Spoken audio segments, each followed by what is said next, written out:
Paris a donc gagné 4-0 face à l'Olympique de Marseille, un très bon club. Voilà, je ne suis pas forcément supporter de Marseille, mais il faut reconnaître quand un club est bon, même si c'est ton rival. Marseille est une très bonne équipe en France. Pour moi, c'est en termes de longévité le deuxième meilleur club de France. Bah, du coup, derrière le Paris Saint-Germain, étant donné que c'est le club que je supporte.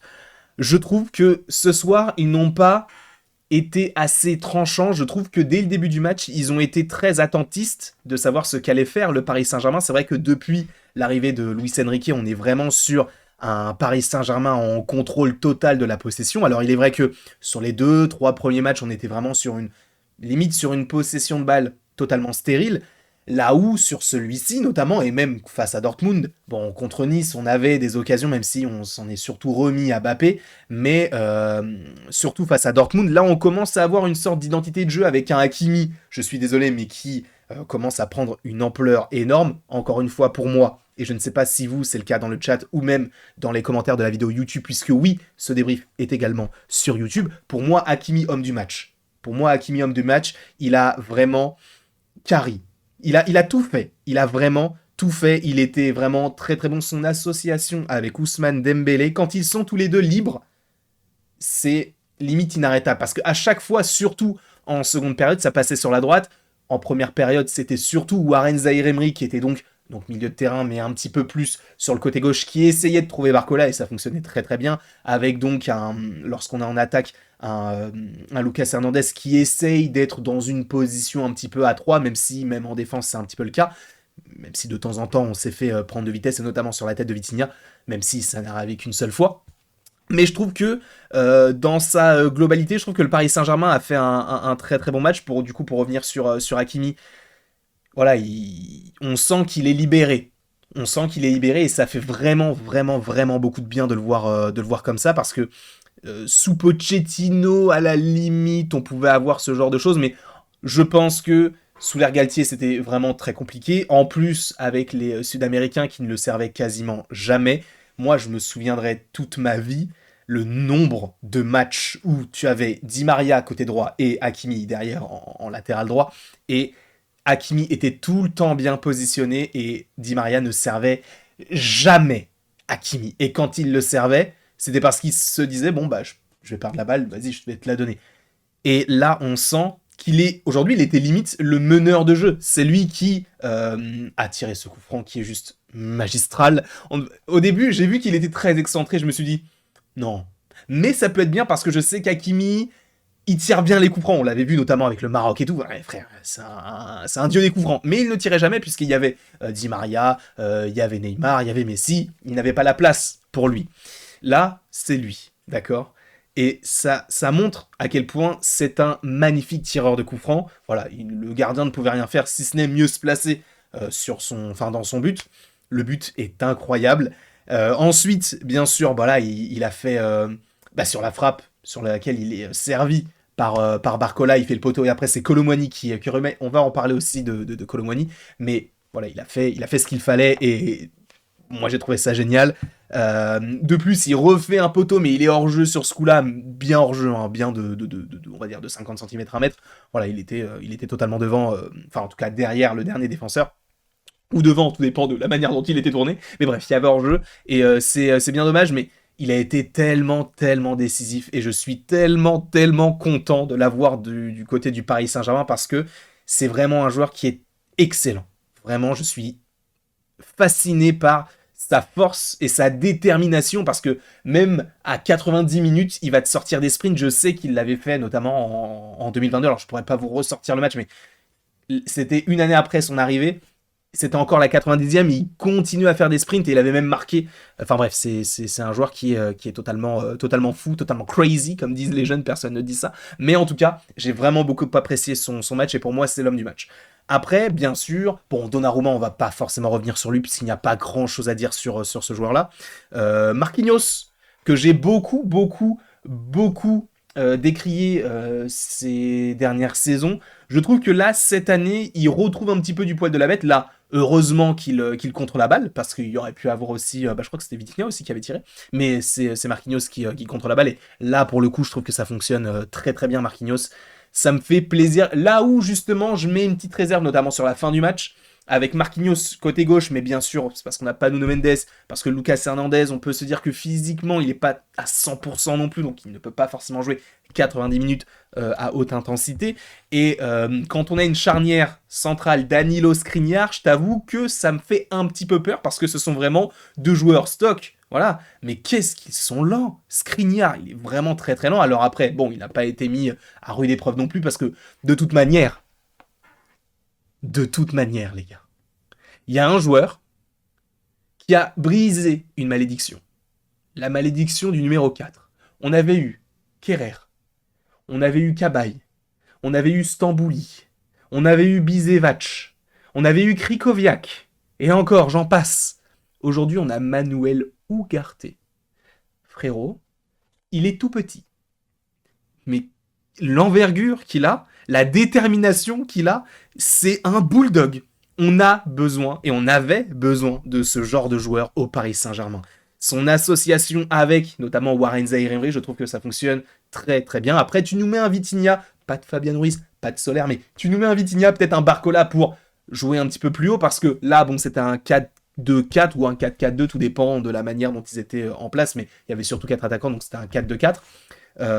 C'est vrai que quand Vitinha même il joue au centre, il est surtout aussi sur le côté gauche, mais il revient aussi parce que c'est son domaine. Voilà, il est au milieu de terrain de base. Mais voilà, je suis très content d'Ugarte. Pour moi, c'est vrai que j'avais un petit peu de réserve parce que 60 millions sur un joueur que je connaissais pas forcément, je me dis bon, alors je connais pas tous les joueurs du monde non plus, mais je m'étais dit ah, peut-être que ce n'est pas forcément le joueur dont on a besoin, ou en tout cas j'avais des petites réserves. J'ai plus de réserve. C'est-à-dire que Ugarte, je le veux à tous les matchs. Si Ugarte n'est plus là, je vais pas me sentir très bien. Je vais pas te mentir. Je vais avoir des spasmes, je vais avoir des frissons, des coups de chaud, bref, et je vais pas me sentir bien. J'ai besoin d'Ugarte dans ma vie et sur le terrain. Parce que le nombre de ballons qu'il récupère. Est-ce qu'il y a les stats sur l'application pour savoir combien de ballons a récupéré Ugarte? C'est indécent. Voilà, on a les stats ici. Au niveau des joueurs, Ugarte, il a récupéré combien de ballons? Déjà, il a un pourcentage de précision de passe à 100%. Jusque-là, voilà, tout va bien. Il a fait 9 tacles, dont 6 qui sont réussis. Il a fait 5 interceptions. Il a récupéré 9 ballons. Waouh, c'est vraiment un joueur qui est tout simplement phénoménal. Ugarte est phénoménal. Et je vais parler de chaque joueur, mais Warren Zaïre-Emery, les gars. Warren Zaïre-Emery, il a 17 ans. T'as vu ce qu'il fait? On a l'impression vraiment, il a 24 ans. Enfin, il est dans la fleur de l'âge, on va dire. Même pas, fleur de l'âge, c'est plus 27, 28 ans. On dirait vraiment que c'est un joueur confirmé. C'est sa deuxième saison en pro. Deuxième saison en pro, frérot. Il s'appelle comme moi, mais il a 10 fois mon talent. Que dis-je? 1000 fois mon talent. C'est un joueur qui est phénoménal. Ce qu'il te fait à son âge, c'est incroyable. D'accord? Mais je vais pas forcément m'éterniser sur lui, je vais surtout parler des personnes, enfin en tout cas des joueurs que je n'ai pas forcément évoqués. Mbappé, on va pas forcément évoquer son match puisqu'il n'a rien fait à part se blesser, puisqu'il a été blessé assez rapidement et il est resté sur le terrain. Je me suis dit, mais pourquoi frérot, ça se voit que t'es pas bien, donc arrête, sors. Et là, on a eu Barcola. Et je t'avoue que je l'attendais au tournant parce qu'il avait fait une belle rentrée face à Lyon justement. Et là, face à Marseille, on pouvait se dire, bah, que peut-il donner? Et il m'a donné du plaisir.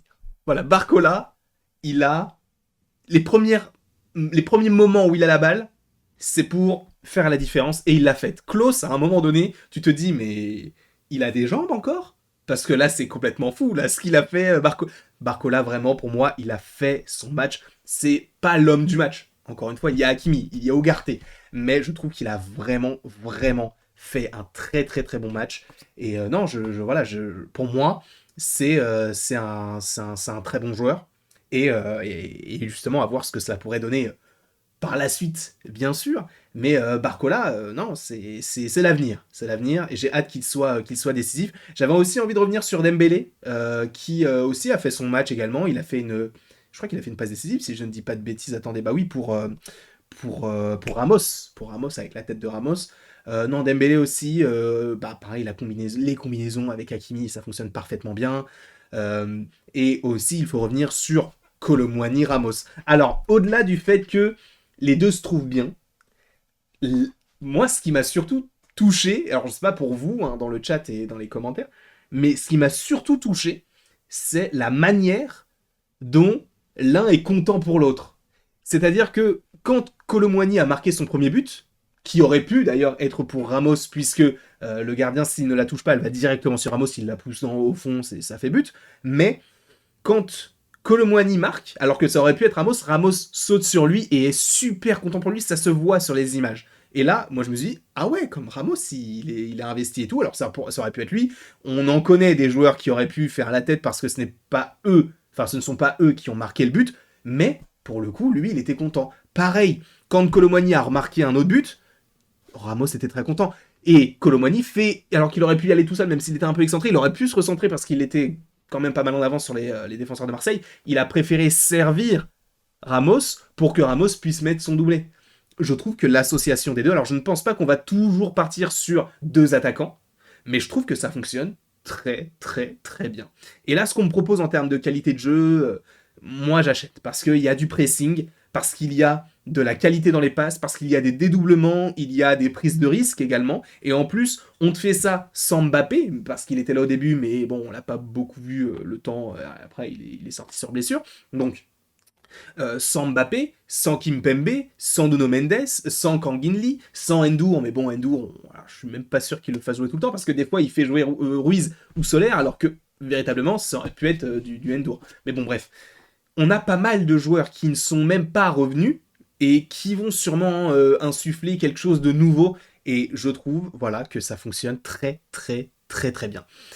Je ne sais pas ce que vous en pensez, n'hésitez pas à me le mettre bien sûr à nouveau dans le chat et dans les commentaires. Je suis très très très hypé sur la suite. Je ne sais pas contre qui on jouera pour le prochain match, mais sachez que voilà, je vous proposerai des vidéos et des lives en veux-tu, en voilà. Et voilà, je vous remercie beaucoup d'avoir regardé ceci.